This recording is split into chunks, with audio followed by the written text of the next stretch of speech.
Olá, pessoal. Estamos aqui de volta, mais uma vez, com o Casão Pode Tudo. E como pode tudo, eu vou conversar com uma pessoa que é uma referência para mim na arbitragem. Realmente é porque eu recorro a ela para tirar algumas dúvidas, que é a Nadine Bastos. Obrigado, Nadine. Eu que agradeço o convite, para mim é uma honra estar participando. Para falarmos um pouquinho da arbitragem da mulher também no futebol, acho que é algo super importante, esse crescimento das mulheres. Sim. Vamos conversar, né? Então eu vou começar assim. Como você viu aquela arbitragem entre a Alemanha e Costa Rica na Copa do Mundo do ano passado no Catar, que foi uma equipe toda de mulheres? De mulheres.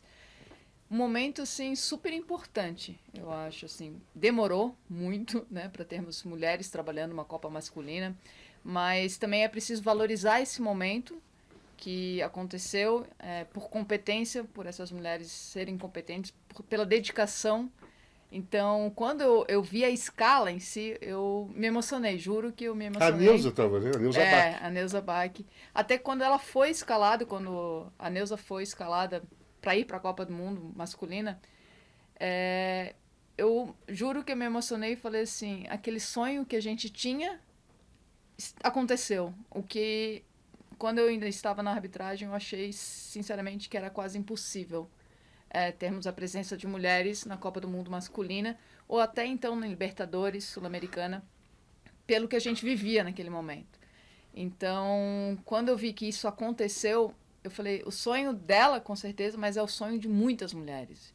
E isso é super importante, um momento histórico, e eu fiquei muito feliz e espero que esse crescimento, que tenhamos muito mais mulheres em outras competições, e que elas tenham esse espaço, né? E esse reconhecimento. Sim. Não, eu valorizo, reconheço a importância, tanto que nós fizemos uma Sim, coluna, né? Eu pedi para você fazer um texto e tal. Mas eu vejo uma coisa de um outro lado, vou colocar uma coisa negativa na história. Foi só uma partida. Foi importante? Foi importantíssimo. Sim. Mas a FIFA não tinha feito isso antes e nem muito menos depois. E, coincidentemente, foi a Copa do Catar, onde é um país super preconceituoso, machista. A mulher é considerada como um ser inferior naquele país. Sim. E veio essa escala. Estou ligando com a Copa do Mundo de 2034, que vai ser na Arábia Saudita. Não é isso? Então eu estou ligando uma coisa na outra. Você não acha, assim, pensando, esquecendo um pouco a importância do fato, uma jogada? Com certeza tem aquela parte do marketing também, né? Vamos dizer, vamos colocar todas as mulheres uma vez só, num jogo só, que talvez não tenha tanto comprometimento, ou pra já dizer, a gente fez e tá tudo certo. Claro que tem esse lado. E é um lado muito nítido também. Quando eu falar assim, será que elas vão apitar a semifinal? Eu sabia internamente que seria muito difícil eles colocarem novamente. Esse é um lado que precisa ser trabalhado, é um lado que a gente precisa da parte crítica, não somente, colocaram mulheres, está tudo certo, né? Até porque foram, acho que 6 mulheres apenas, sim, né? Então, deveriam ter ido mais mulheres, na minha opinião, sim. Né? Deveriam ter ido antes, sim. E ter feito mais jogos com a equipe feminina. Não adianta apenas colocar para dizer, elas estão aqui. Exatamente. O que eu percebo que acontece também no Campeonato Brasileiro. Sim. Temos mulheres trabalhando, não temos mulheres trabalhando com frequência. Sim. Eles colocam em um outro jogo para dizer, colocamos. Um trio feminino daí faz com que isso seja bastante divulgado para dizer, estamos trabalhando nas mulheres. Mas não é bem assim, né? A gente sabe que falta muito, que esse espaço precisa ser... que as pessoas que comandam de verdade acreditem nisso, né? E não somente comandar e dizer, eu dei a oportunidade para elas, para dizer que foi a pessoa que abriu o espaço. Não, tem que ser encarado, escalado pela competência. Pela competência, sim. Certo? Não importa o gênero, a competência. E a CBF, a FIFA, eles ainda não conseguiram aceitar 100% a competência feminina dentro da arbitragem do futebol. Eu acho que eles ainda estão levando isso como uma estratégia de divulgação. Por exemplo, o Mundial de Clubes, colocaram uma mulher para apitar o primeiro jogo. Mas ela não vai apitar mais, né? Então, quer dizer, estão usando isso também como uma maneira de divulgação para dizer que estão fazendo alguma coisa. Só que é preciso acreditar que realmente eles estão fazendo e não colocar apenas para dizer que colocou. Então, já que precisa acreditar, quando você começou a acreditar que você poderia fazer parte de uma arbitragem importante no futebol. Por onde começou, na realidade? Você gostava de jogar futebol ou você gostava de ser árbitro?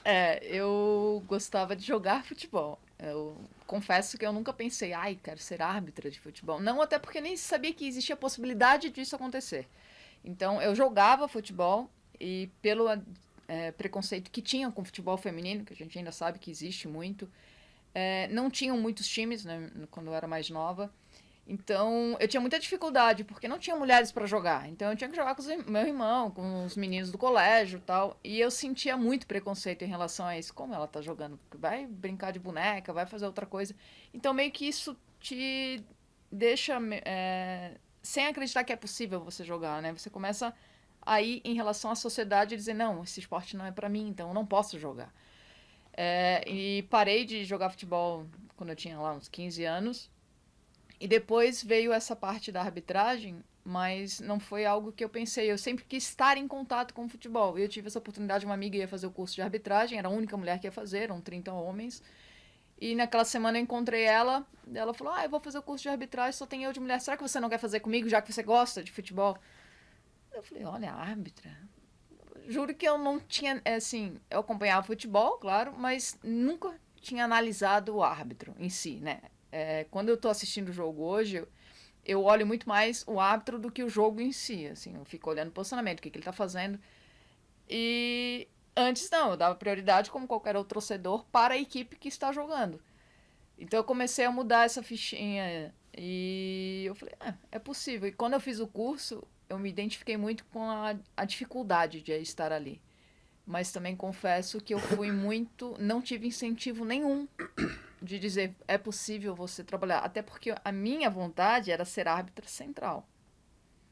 E me falaram que se eu quisesse trabalhar, a opção que teria, ou a oportunidade que teria naquele momento, naquela época, era como assistente. Então eu mudei de função, Sim. mas quando eu iniciei, eu queria apitar. Quer dizer, o que valeu mais para você foi o amor ao futebol, inicialmente. Isso. Né? Você queria estar ali, você Eu queria gostava estar de no jogar, meio. ia ser árbitro, não podia naquele momento, foi Me assistente. desacreditaram jogando e Sim. também como árbitra principal. Deixa eu te perguntar uma coisa.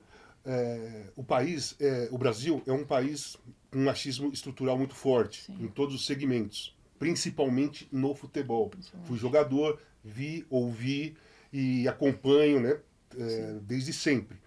Você sabia o que você ia encontrar pela frente? Você tinha noção que você sabia que ia ser difícil? É Sim. óbvio. Que você sabia que o preconceito era alto? É óbvio que você sofreu brincando de futebol no colégio. Sim. Mas você tinha dimensão do tamanho desse machismo, desse preconceito dentro da estrutura futebolística? Não. Quando a gente está de fora, você acha que era aquele do momento tal. Mas o que eu passei dentro da arbitragem, assim, em relação ao preconceito e algumas palavras que eu falava assim, gente, é sério mesmo que eu estou escutando isso? Foi muito forte, foi muito difícil, assim. Os primeiros anos é muita força de vontade. Uma coisa, desculpe, entre os árbitros companheiros ou entre jogadores e torcida? Tudo? Tudo. Então você tinha companheiros que também... Que não confiavam e não queriam trabalhar com mulheres. Ainda tem isso. De falar assim, colocaram ela para trabalhar comigo, mas nitidamente não querem trabalhar com você, entendeu? Por você ser mulher, por achar que mulher não entende mesmo. Isso não foi só no início da minha carreira, foi durante a minha carreira. Eu sabia que tinha algumas pessoas que eu tinha que fazer a minha parte, ficar quieta, porque não era a pessoa que eles gostariam que estivesse com ele. Uma vez eu escutei assim, que era chegou uma parte da CBF que fez trio fixo, né, no campeonato. E o árbitro virou para mim e falou assim, olha, só queria que você soubesse que não fui eu que escolhi. A palavra dele foi assim, eu não teria escolhido você. Mas agora que eu tenho que trabalhar com você... Tudo bem, vê se faz a coisa direito. Vê se não atrapalha o meu trabalho. Sim. Eu escutei isso, assim. E foi uma época difícil de trabalhar, porque eu era meio que ignorada no trio. Era assim, eu tenho que te aturar, mas não é por minha vontade. E eu também tinha que aturar, trabalhar com ele, porque eu queria estar trabalhando. Sim. Então, são coisas que você começa a engolir para poder estar ali fazendo o que você gosta. O que é pior se tem algum jeito de fazer comparações? O assédio moral ou o assédio sexual? você sofreu esses dois tipos de assédio trabalhando como assistente, trabalhando dentro do futebol? O assédio sexual não, mas o assédio moral pra mim foi algo que frequente, que às vezes quando tá no meio tu nem entende isso, né? Às vezes você acha, falou, mas depois que tu começa a ter conhecimento e perceber, assim, prestar mais atenção, você fala, meu, era o tempo inteiro. Não foi uma vez ou outra, era o tempo inteiro. Então é muito difícil, assim, numa sociedade que ainda tem muitas dificuldades de desenvolver esse lado, sabe? E dentro do campo, como é que era? Quando você entrou para fazer uma partida já de Série A, né, com jogadores que você conhecia, né, que pô, antes via na televisão Sim. e tal. Como foi a aceitação dos jogadores, pelo menos na sua primeira partida, num jogo importante que você fez, na sua primeira partida, como foi a aceitação dos jogadores? Qual foi o comportamento deles? Não sei se por incrível que pareça, mas os jogadores foram os que eu menos tive trabalho, assim, a questão profissional, do futebol profissional, assim, né? Vamos lá, Série A do Campeonato Brasileiro. Não sei se pela quantidade de câmeras e pela que hoje tudo que eles falam dá pra ver, ou se realmente não focaram muito que era uma mulher que estava ali e deram mais atenção pro jogo em si, que eu acho que é o que deve acontecer. Mas eu tive muito mais trabalho em relação a torcedores, em relação a técnicos, em relação a quem está ali por volta, do que com o jogador em si durante a partida. O meu primeiro jogo, assim, eu acho que também tu tá tão nervoso com o teu trabalho que tu não quer errar de maneira nenhuma. Então eu tava tão focada nisso que eu não senti essa parte assim, é uma mulher que tá aqui, né? Sim. Então, Mas... eu vou continuar com esse assunto mais pra Sim, frente, claro. mas eu quero saber de você. Como que é a Nadine? Como era a Nadine adolescente? Como é a Nadine hoje, depois de assistente de futebol, comentarista esportivo, viver no meio do esporte o tempo todo? Agora, sendo comentarista, você está analisando homens que estão apitando, estão bandeirando, Sim. estão trabalhando no VAR. Como foi a sua adolescência? Do que você gosta? Qual foi o seu caminho? Eu sou apaixonada por esporte desde pequena. Eu praticava tênis, né, dos 6 aos 18, por incentivo da minha mãe, mas eu gosto muito, né, hoje ainda jogo de vez em quando. Mas estar em contato com o esporte sempre foi o que me deixava feliz. Assim, o que você quer fazer? Eu quero praticar esporte, qualquer tipo de esporte, né? Corrida, futebol, tênis, qualquer coisa. Então, a Nadine sempre quis estar em contato com o esporte. É uma coisa que fazia parte da minha vida. E quando eu tive que escolher, vamos para 17, 18 anos, que tem aquele patrocínio que não tem mais como te bancar, e fala assim, não dá mais para ficar, né, jogando o tempo inteiro, que é a parte ou você é profissional ou você não é, que era o caso quando eu jogava tênis. Eu entrei na faculdade e eu me dediquei muito à parte do estudo, né? Então, foi a parte mais... não vou dizer... Bom, conta um pouquinho dessa parte do tênis. Do tênis? Então, eu queria ser, por exemplo, o meu sonho desde pequena era competir numa Olimpíadas, independente de qual modalidade. Assim, eu falava assim, não dá para jogar futebol porque não teve incentivo. Eu falei, eu quero jogar tênis. Mas o tênis é um esporte que o mental é essencial, né? E quando eu era adolescente, eu me estressava. Eu tenho muita dificuldade na vida de lidar com erros, principalmente os meus erros. Você se cobra muito. Eu me cobro muito. E o tênis, se você erra e tu fica mentalizando aquilo o tempo inteiro, você perdeu para você mesmo o jogo, né? Então eu sentia muito essa dificuldade. E eu sabia internamente que eu não seria uma atleta profissional de tênis justamente porque eu não tinha essa parte que eu acho que que o tênis precisava. E foi o que eu aprendi muito com a arbitragem. Lidar com o mental que eu não tinha. E no começo da arbitragem eu tive essa dificuldade, porque um erro meu poderia comprometer um monte de gente. E ainda tenho essa dificuldade porque eu não gosto de errar, né? Ninguém gosta de errar. Mas no campo, esquecer um erro teu e continuar mais 45 minutos é algo que eu ficava pensando. No tênis, se eu tivesse... O tênis talvez tenha me ajudado na parte profissional da arbitragem justamente por isso. Porque eu falei assim, eu tinha consciência lá que eu precisava aprender a lidar com o erro e o que me ajudou na arbitragem a, pelo menos, esquecer por aquele momento, assim, né? E do que você gosta, Nadine? Música, teatro, cinema? O que você faz quando você não está comentando ou analisando a arbitragem? Ou não jogando alguma Ou não coisa. jogando alguma coisa, ou não correndo, pulando. Eu gosto de ouvir música, eu gosto muito. Eu não tenho o seu lado, assim, do rock. Eu sou mais do lado sertanejo. Mas eu gosto de escutar, eu gosto de ver filmes, ler. Como está sendo para você, você já está há muito tempo, ser comentarista de arbitragem? Ser uma mulher que vai analisar um jogo de futebol, analisar os erros que você já cometeu trabalhando e você está vendo os caras cometerem, e a dificuldade da arbitragem brasileira de mudar, na minha opinião, de mudar para melhor de uma vez por todas. De melhorar, né? É. Então, como comentarista de arbitragem, no começo eu tive dificuldades até porque falavam assim, você acabou de sair do campo e agora você está criticando como não gostariam que fosse criticado, né? Mas ainda tem essa parte do preconceito que eu sofri lá, é como se eu tivesse iniciado de novo algo que... no início da arbitragem, tudo que eu sofri no início da arbitragem, eu sofri no início como comentarista. De pessoas que trabalhavam comigo meio que questionar se eu sabia ou não. Dos árbitros em campo dizer, a Nadine é uma mulher, não interessa o que ela vai falar.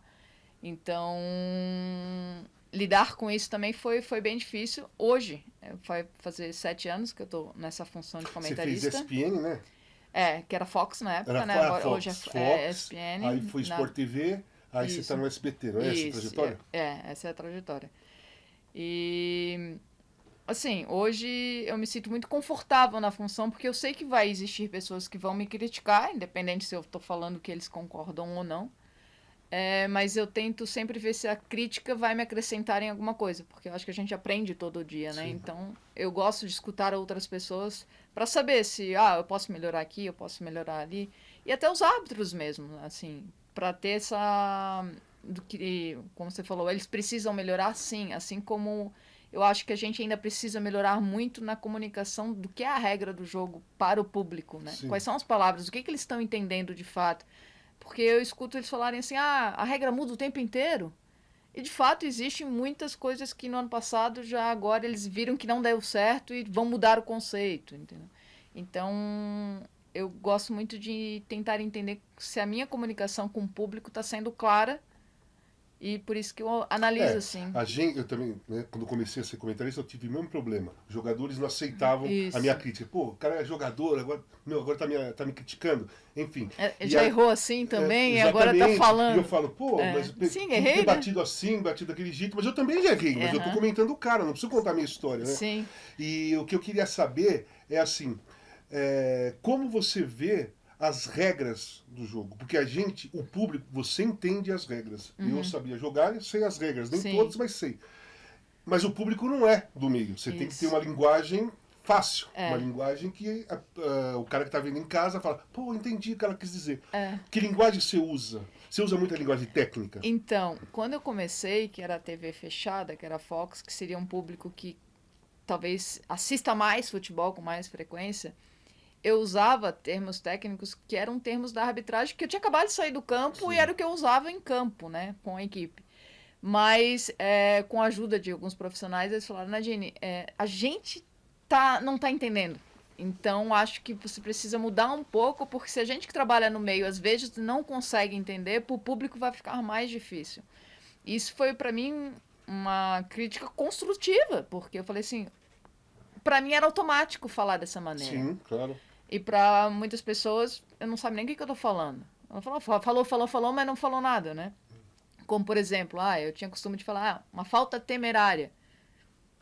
Fala que é uma falta dura para cartão amarelo, tá tudo certo, entendeu? Lógico, isso. E não temerária explicar o termo, entendeu? Eu tô falando com um público que quer saber se era para cartão, se não era, então... isso foi com o tempo, assim, vou aprendendo e acho que ainda precisa aprender. Você acha que todas as regras, nesse momento, é funcional? Tem alguma que você mudaria? Porque eu tenho uma que eu mudaria. Quero saber qual foi. Tem alguma coisa que você mudaria? Tem, principalmente na questão do impedimento, né? Que é o que as pessoas reclamam muito. Eu acho que, ser justo, se tem alguma parte do corpo um pouco à frente, mas 10 centímetros não é uma parte do corpo à frente. Então, ter uma tolerância, ou o corpo todo, eu não sei o que poderia mudar em relação a isso, mas eu acho que é preciso mudar em alguma coisa em relação ao impedimento. Deixa eu ver outra. Em relação também... Eu não sei se vocês reclamam dos 6 segundos do goleiro, que ninguém marca mais. Você sabe que eu nem presto atenção nisso. Para mim não tem uma grande importância, na realidade, quando eu estou olhando assim, vendo. Eu não fico contando, eu não vejo muita... Eu vejo a do impedimento seríssima, tá? Qual a parte? A do impedimento? Eu acho que depois que o VAR entrou, depois eu quero saber a sua opinião sobre o VAR, pelo menos aqui no Brasil, o VAR do Brasil, eu uso muito esse termo, o VAR do Brasil trabalha contra o gol. Sim. O VAR do Brasil, ele trabalha para marcar impedimento e não para validar o gol. Então, de 10 jogadas, 9, o cara vai pegar a unha do atacante, o atacante está olhando para lá, o gol está aqui, está olhando para lá, mas o pé dele está para cá. Quer dizer, ele não está nem levando a vantagem do impulso. Sim. E o cara dá impedimento. Eu acho, como você falou de corpo, eu acho que tem que ter meio corpo na direção do gol. Que aí o cara está levando vantagem. Vamos supor, porque preparando para exatamente, a regra não é levar vantagem para a posição. Sim. Então, 10 centímetros, um pouquinho para frente, ou o ombro, ou o braço, o cara não está levando Às vezes vantagem. está de costas, exatamente, né? Para ele virar ia demorar mais do que... Então, a minha crítica à regra do impedimento é essa. Do impedimento é essa, junto com o VAR, tá? Sim. O VAR, já que tem o VAR. Quando não tinha o VAR, vocês acertavam e erravam. Cara, a gente só ia ver na televisão à noite. Existia a mesma linha, né? Não tinha, exatamente, a mesma linha. Então, tudo bem. Agora, se você tem o VAR, qual é a coisa mais maravilhosa do jogo? É o gol. E o VAR no Brasil, na minha opinião, trabalha contra. Mas eu penso que deveria mudar, né? Existe um estudo, eles querem talvez testar isso de um corpo à frente. Mas hoje, por exemplo, a tecnologia da Champions League, que é aquele semiautomático, que nem é o árbitro que traça a linha, existem lances que até eu fico assim, gente, é um absurdo anular um gol desse, porque daí não é mais o árbitro que está traçando, a ponta do joelho da pessoa aparece na imagem em 3D. Isso há pouco tempo na Premier League? Ou já está desde quando começou o VAR? Não, na Champions só. Não, na Champions, Tá desde o ano da Copa do Ano. Não, mas a Premier League vai mudar para essa do semiautomático. Então vai ser cada vez pior, eu acho. Sim, entendeu? A gente quer que melhore, mas eles estão pegando detalhes de joelho, de pedaço do ombro, que nem sabe se é ombro, se é braço. Então vai ficar pior, eu acho, essa questão, assim, porque tá usando na Champions League, agora parece que a Itália e a Espanha vão colocar também. No Mundial de Clubes já está, e agora não vai demorar nem para avisar o árbitro, vai ser no relógio, que igual do gol, não gol. Então, mas isso faz com que tenhamos menos gols, né? Que seria o que o público quer ver, né? Vai ser mais marcado o impedimento no jogo. Exato. Vai ter muitos impedimentos. Que não vai ser por pessoas, né? Vai ser por máquinas. Deixa eu te perguntar uma coisa. Em relação ao VAR, né? Primeiro, você acha que o VAR melhorou, atrapalhou a arbitragem? Porque, na minha visão, tem muitos árbitros aqui no Brasil que se acomodaram. Total. Eles ficam, o que o VAR marcar tá tudo certo. Né? E antes não, o cara tinha que ser atuante, tinha que errar ou acertar, mas o cara tinha que atuar. Né? Qual foi o que melhor aconteceu com a chegada do VAR e para você, e o que pior aconteceu também com a chegada do VAR? Com a chegada do VAR, eu acho que o que fez melhorar o futebol foram aqueles erros absurdos, né? Uns erros que a gente não sei nem como explicar que acontece em campo, por exemplo, muito impedido. E o VAR veio para isso justamente, para erros claros e óbvios, aquele que, assim, ninguém aceita, né? O tipo de erro que ninguém aceita. Então, aí, ok, sou a favor do VAR. Agora, o lado negativo concordo plenamente com você quando diz que o árbitro não apita mais. Ele joga a responsabilidade. Eles não apitam nem falta fora da área porque não sabem se, né, aquele limite. Então, ele está deixando de marcar uma falta, que poderia ser uma falta importante na frente da grande área, porque se for dentro, o VAR vai chamar. Mas eu também acho que eles estão priorizando muito a tecnologia e deixando de treinar o árbitro em campo. Eles estão colocando árbitros jovens que correm muito, mas que não têm pulso firme, que não querem comandar o jogo, querem jogar a responsabilidade, então, pro VAR. Daqui a pouco é o VAR que vai apitar o jogo. Isso não é interessante, né? Sim. Eu acho que quem tem que comandar é o árbitro em campo. Se ele cometer um erro absurdo, aí sim, o árbitro de vídeo deveria chamar. Eu acho que essa seria a filosofia do VAR. Você acha que aqui no Brasil, o cara do VAR, ele se envolve muito com o jogo? Mais do que deveria? Sim. Na minha opinião, mais pela falta de capacidade do árbitro em campo. Porque se tivermos um árbitro bom em campo, o VAR não vai precisar atuar. Sim. Agora, se tu tiver um árbitro inseguro... Agora eu entendi. Então, no seu raciocínio, a qualidade da arbitragem ela diminuiu por falta de treinamentos, por causa do VAR. Então, o cara que está no VAR apitando, ele percebe que o juiz não está comandando o jogo, está meio perdido, ele começa a atuar mais. Isso. Então é isso. Quer dizer, a combinação certa seria treinar bem os árbitros em campo e com o VAR. E aí isso. ficaria duas coisas que iriam se ajudar. Porque eu sempre pensei assim, se tens um árbitro bom dentro de campo, tu não vai precisar usar tecnologia, porque ele vai estar vendo dentro de campo, ele vai estar marcando, a não ser que seja um erro absurdo que passou por todo mundo. Mas se tu tem uma pessoa insegura lá dentro, que só tá correndo pra lá e pra cá, e não tá marcando nada... que agora os árbitros jovens eles querem a estatística de não ter faltas, que ok, é maravilhoso um jogo corrido com poucas faltas. Mas se não tiver falta, agora deixar de marcar faltas, daí não, porque isso aí ele não tem competência para estar ali, porque em algum momento aquilo vai virar uma confusão e ele não vai conseguir comandar o jogo. Daí o árbitro de vídeo fica meio que apitando o jogo para ele, é isso que eu não entendo. Quais eram as suas referências? Como arbitragem, como assistência, né, quando você começou, assim? Eu sempre... Assim, qual foi o melhor árbitro para você, que viu, e as referências? Que eu vi apitando, assim, eu gosto muito do Carlos Eugênio Simon, que eu tive oportunidade de trabalhar também como comentarista. Mas eu sempre dizia que quando pedi um nome de referência, eu sempre me identifiquei com pessoas determinadas e pessoas esforçadas, assim, que se dedicavam muito àquilo. Tinha o Kleber Lúcio Gil, que é um assistente de Santa Catarina, que eu me admirava a dedicação dele, assim, sabe? Uma pessoa dedicada na parte física, uma pessoa dedicada no estudo, uma pessoa que está sempre tentando melhorar. Então eu pego essas pessoas como referência. E não só uma pessoa que teve nome porque trabalhou em tal jogo importante, Sim. Não. Eu sempre vou me identificar com aquelas pessoas que se dedicam no que elas estão fazendo, assim, e tentam melhorar sempre. Então, o Kleber Lúcio Gil, na época que eu estava como assistente, era uma referência que eu tinha, assim, para sempre melhorar no meu trabalho. Na época que eu comecei, como na arbitragem não era o meu foco, né, não era a minha visão, eu não acompanhava muito a parte da arbitragem, que já tinha a Ana Paula, né? Sim. Que foi uma referência também como assistente, mas eu não cheguei a acompanhar muito o trabalho dela, porque eu entrei meio que... E quando eu entrei, ela já tinha saído. Então, eu vejo, assim, que ela fez na carreira e tal, e é uma referência na arbitragem, assim como a Silvia Regina. Então, são as mulheres que tiveram uma história que deixaram para as outras terem a motivação também para ir, né? Comentarista de arbitragem. Comentarista, antes só tinha eu, né?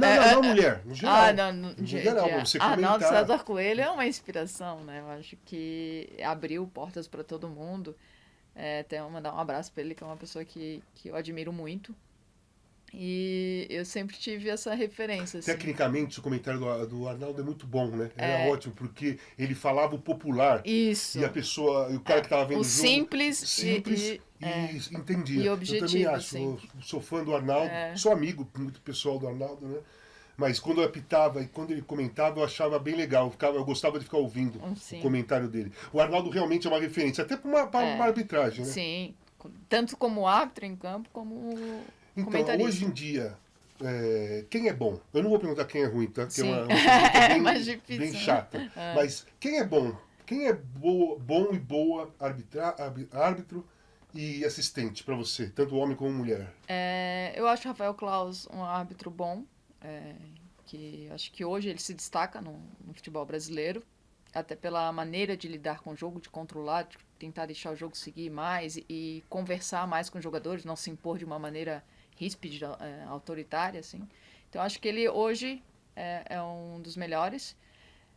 A Neuza Inês Bach, não posso deixar de falar, Sim. que é uma referência, né, na arbitragem, como assistente, a mulher que foi para a Copa do Mundo, e que eu tenho muita admiração porque ela é uma pessoa muito dedicada e esforçada naquilo que... Sério, ela né?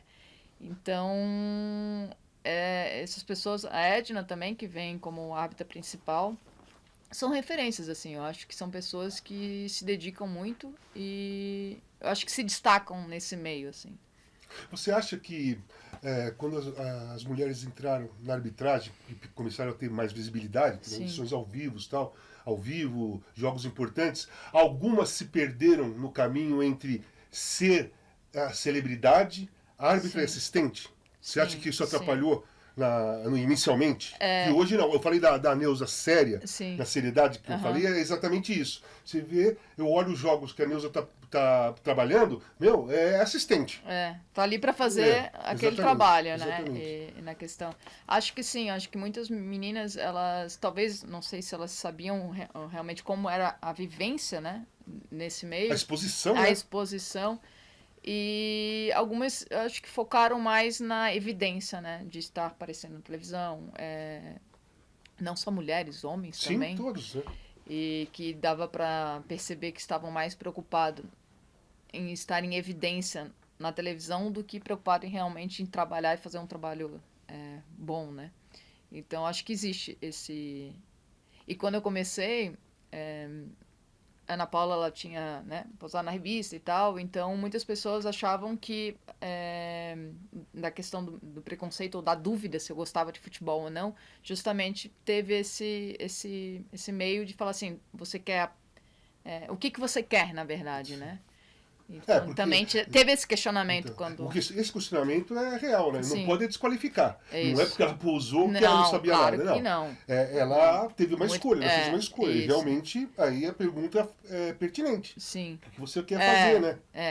Quando eu cheguei e falava, qual é o seu objetivo, né? Vamos dizer assim. Não. Você acha que no futebol feminino deveria ter regras específicas, trave menor, campo menor, como muita gente fala, que eu não concordo, tá? Eu quero ver a sua opinião, mas é futebol, vai jogar, sabe? Senão mudou o esporte, Exatamente. Né? Mas em relação às regras, você acha que deveria ter alguma ou tirar alguma ou ser diferente? Não, eu não mudaria nada. Eu acho que precisa investir mais na questão física. As meninas, elas precisam ter mais espaço para trabalhar mais, então investimento nessa questão física, nessa questão dos clubes, mas mudar a regra do jogo, eu acho que seria mudar um outro esporte, entendeu? É um outro esporte, aí seria, sei lá, futebol menor, sei lá, um nome para isso, mas eu não mudaria nada, não. Agora, tô terminando, já? Não, tranquilo. Assim, qual é o futuro das mulheres dentro do esporte, no geral? Futebol feminino, os outros esportes, arbitragem, comentaristas. Você acha que vocês estão alcançando já uma posição de segurança? Porque eu ainda eu percebo uma certa diferença nas críticas quando é para uma mulher e quando é para um homem, tanto na arbitragem, como no comentário, como narração, sabe? Narração. Tem um público de plantão que se o narrador errar uma letrinha, não acontece nada, mas a narradora é massacrada na hora. Com certeza. Segurança é uma palavra muito forte. Eu não acho que a gente tem essa segurança ainda, segurança que eu digo assim, de termos mulheres nessas posições, se isso não vai mudar, né? Se a gente está tendo um crescimento. Mas, como você falou, quando eles nos criticam é muito mais forte. Por exemplo, eu senti isso na pele. É maldoso, não é crítica. Você sente isso. É para derrubar, é para tentar destruir a pessoa. Porque assim, ó, eu vou falar um episódio que aconteceu comigo quando eu tava na Globo. O profissional Sálvio, num jogo da Globo aberta, eu estava no jogo do Premier. O mesmo jogo. Nós falamos exatamente a mesma coisa. Só que a Nadine foi criticada. Na internet só dava o nome da Nadine, como se somente eu tivesse naquele jogo, somente eu tivesse falado. E o Salve ainda me ligou no outro dia e falou assim, mas a gente falou a mesma coisa. Eu assim, a gente teve o mesmo conceito da regra, a mesma coisa, só que o torcedor, ele pegou eu como referência de que aquilo não estava certo. Então, quando eu vi aquilo, eu pensei assim, gente, é um absurdo. Você não concordar, ok, você não está concordando com a Nadine e com o Salve, não somente com a Nadine. Claro. É direcionado por ser mulher. Daí eu falei assim, gente, não faz sentido. Mas isso eu sempre tento levar como...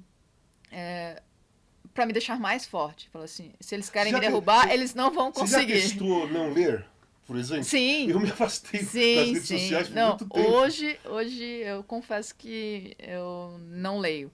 Porque, assim, eu também não acho justo com quem te parabeniza e você não responder. E você responder apenas as críticas. Porque você está dando atenção àqueles que estão... Você sabe que eu leio os comentários da minha coluna no UOL e respondo para os dois tipos. Sim. Né? Os dois tipos. Tá. Mas quando são ataques pessoais, eu nem deixo pra lá. Tem que deixar pra lá. Porque com vocês é uma mistura, né? Você não consegue analisar muito bem a crítica se está sendo, pô, esse cara tá me atacando porque eu sou mulher, Sim. ou porque ele não gostou do que eu falei. Mas como você e o Salve falaram a mesma coisa, você vê que é uma coisa direcionada. Nesse ponto. Nesse ponto, quando não tem muito o que justificar o ataque, mas eu penso assim também, se querem atacar e vão atacar, a minha paz de espírito vale mais do que isso. Então, a opção é ignorar, eu vou te perguntar uma coisa. Você já cometeu um erro numa partida que na mesma hora você falou assim, meu, o que eu fiz? A polêmica agora. Agora é a parte polêmica. Você não precisa falar do jogo nem nada. Sim, já. Carreira, com certeza, eu já errei mais de uma vez. Mas assim, você falou, aquele que você carrega, caramba, aquele que não esquece, nem gol perdido. E eu carrego gol mesmo, perdido, né? porque... Eu tenho alguns gols que eu lembro, como eu não fiz aquele gol? Eu carrego porque foi foi falta de posicionamento meu, então o erro de fato foi, né? Era uma cobrança de escanteio e eu sabia que aquela equipe ela já recuava assim um pouco, então para eu sair de escanteio depois do cruzamento, que não deu impedimento no escanteio, para eu voltar e para ver o segundo lance, eu teria que ir muito rápido e eu demorei. Então eu perdi a linha completamente. E fizeram o gol e eu anulei. E eu falei assim, depois que eu vi de fato a imagem, assim, e foi um erro que eu falei assim, gente, não dá para errar isso, sabe? Então me marcou muito porque no outro dia de manhã eu fui atender,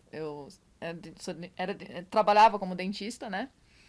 E às 8 horas da manhã eu chego no meu consultório, tem um paciente me esperando.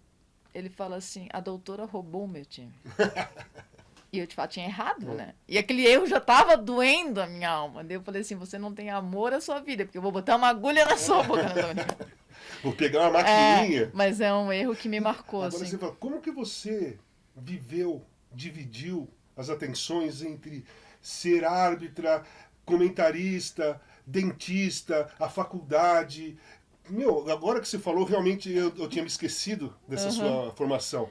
Como que você se dividiu nisso tudo? Porque todas elas são importantes, você sabe. Né? Qualquer erro em qualquer dessas... Em qualquer uma delas, vai fazer um estrago. Vai fazer um estrago, Então, porque na arbitragem não é profissionalizado, né? Até hoje, que é uma briga grande da classe, você precisa ter uma outra profissão.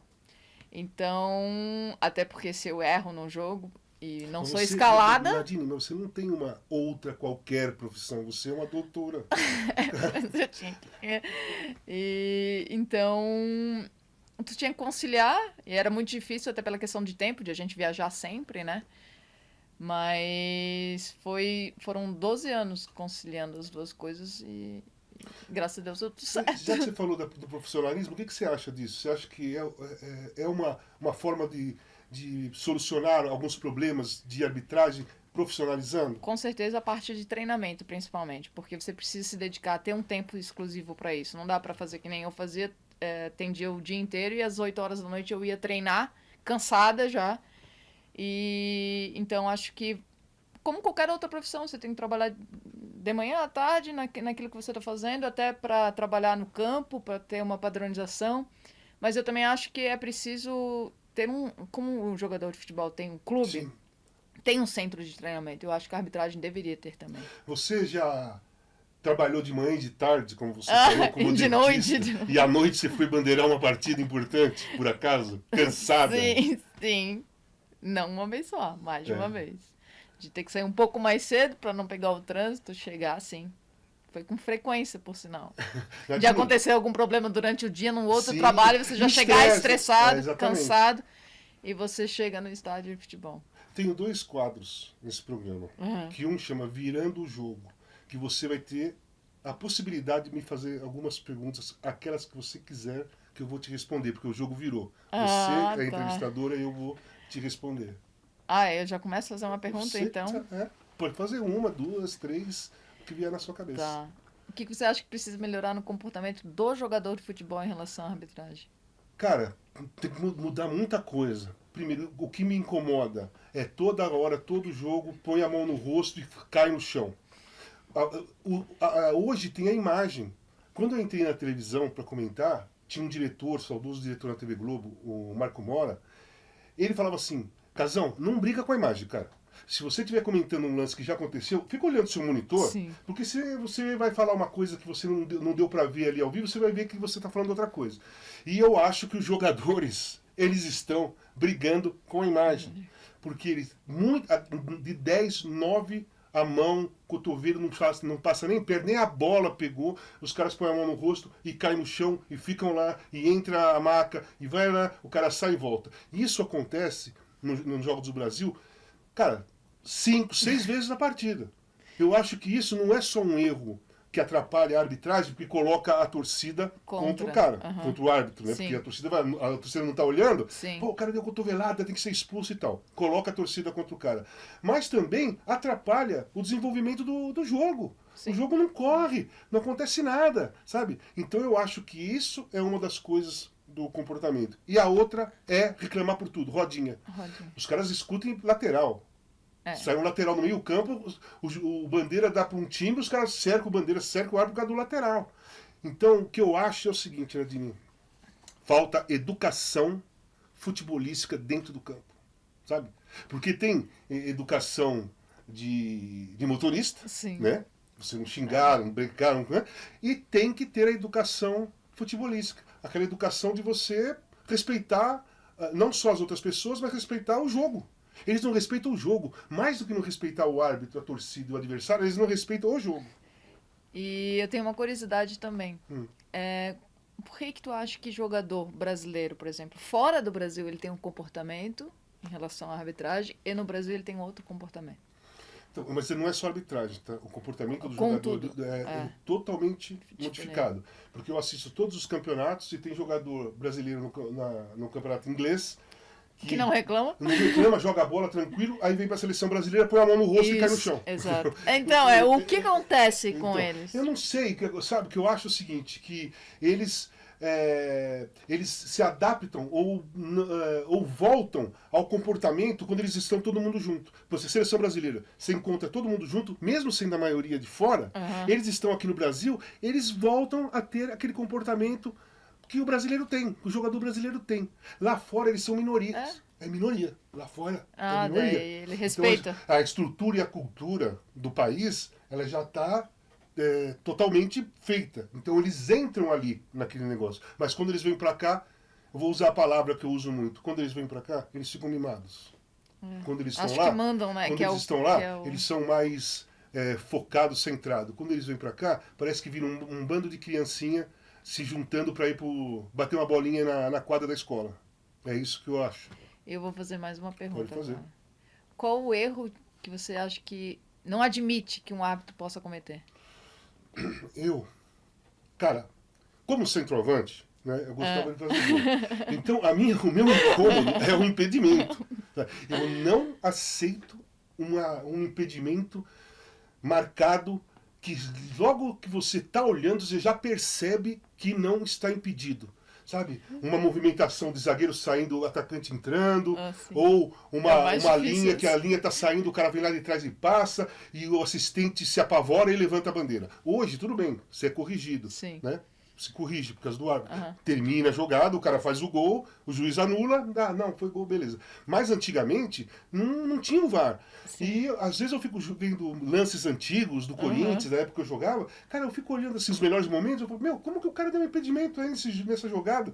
Então isso, para um atacante, é o que mais incomoda. Óbvio, então o que mais incomoda é o assistente, é o bandeirinha mesmo. E eu tô aqui do teu lado, tá?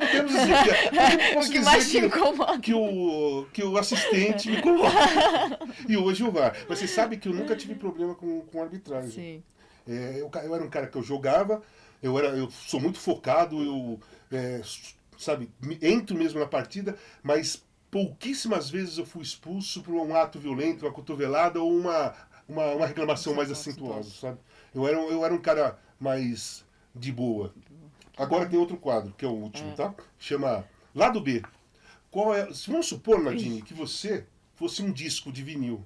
Né? Tem as músicas do lado A, que todo mundo conhece, é legal pra caramba, que você mostrou aqui até agora. Mas tem o lado B, que as pessoas não conhecem tanto. Como que é o lado B do disco Nadine? ao vivo no Maracanãzinho?